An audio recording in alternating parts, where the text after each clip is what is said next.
ครับต่อไปก็เป็น Basic Drill นะครับหรือเรียกว่าเหมือนเป็นแบบฝึกหัดนะครับแต่ว่าเพื่อบริหารนิ้วก็ได้นะครับผมก็จะเริ่มจากวินมิลเนี่ย5แบบนะครับผมอันนี้คือวินมิลปกตินะครับแบบที่1นะครับวินมิลปกติคือหันมีดตั้งฉากนะครับเป็นแนวดิ่งนั่นเองนะครับอีกแบบหนึ่งก็คือแบมือครับแล้วเปิดออกด้านข้างจะเฉียงนิดๆนะครับ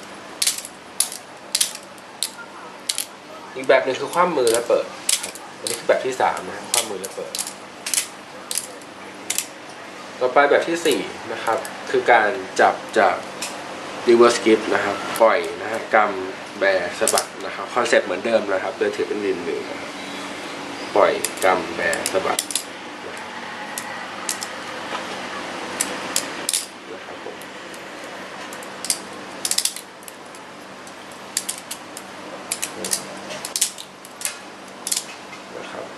แล้วก็สุดท้ายนะครับเป็นการจับ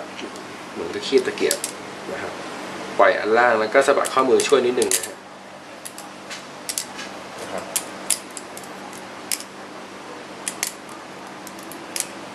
เป็นการฝึกบริหารนิ้วนะครับต่อไปนะฮะ extend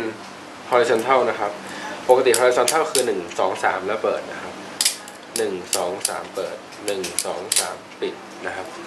extend ก็คือหมุนไปเรื่อยๆนั่นเองนะครับวิธีทำก็คือเรากำหลวมๆนะฮะใช้นิ้วนางนิ้วก้อยพอประคองไว้แล้วเหวี่ยงออกด้วยข้อมือหมุนนะข้อมือผมจะหมุนพยายามรับรู้จุดเหวี่ยงจุดแรงมันนะฮะโอเคต่อไปก็เป็น extend anti clockwise นะครับวิธีทำก็เหมือนกันนะฮะก็คือจับหลวมๆนะครับเราอาจจะใช้นิ้วโป้งกับนิ้วชี้เนี่ยช่วยหมุนก็ได้นะฮะ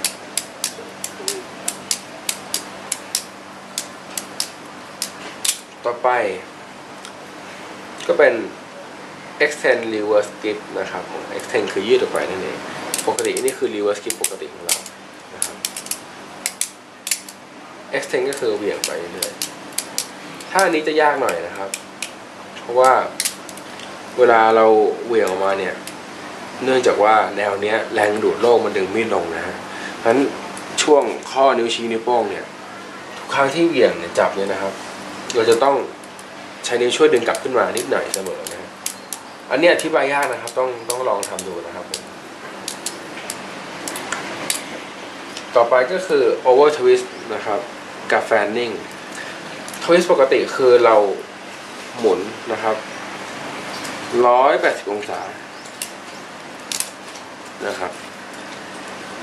หมุน180องศาแต่ถ้าเป็น over twist เราก็จะหมุนเยอะกว่านั้นนะครับเช่น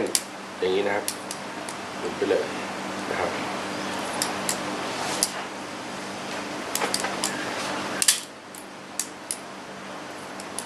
นี่คือ over twist นะครับผมหรือว่าถ้าเรากำหลวมๆนะครับกำหลวมๆนะฮะไม่ต้องเอานิ้วชี้นิ้วโป้งไปจับมันนะครับกำหลวมๆประคองไว้ด้วยนิ้วนางนิ้วกลางนิ้วนางนิ้วก้อยนะฮะแล้วเหวี่ยงก็จะกลายเป็นfanning นะครับเป็น fanning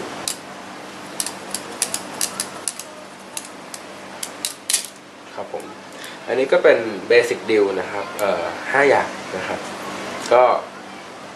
ฝึกท่าพวกนี้นะครับก่อนที่จะควงนะฮะแล้วมันจะช่วยให้เราควงได้ลื่นไหลมากขึ้นนะครับผมแล้วคลิปหน้าพบกับคอมโบ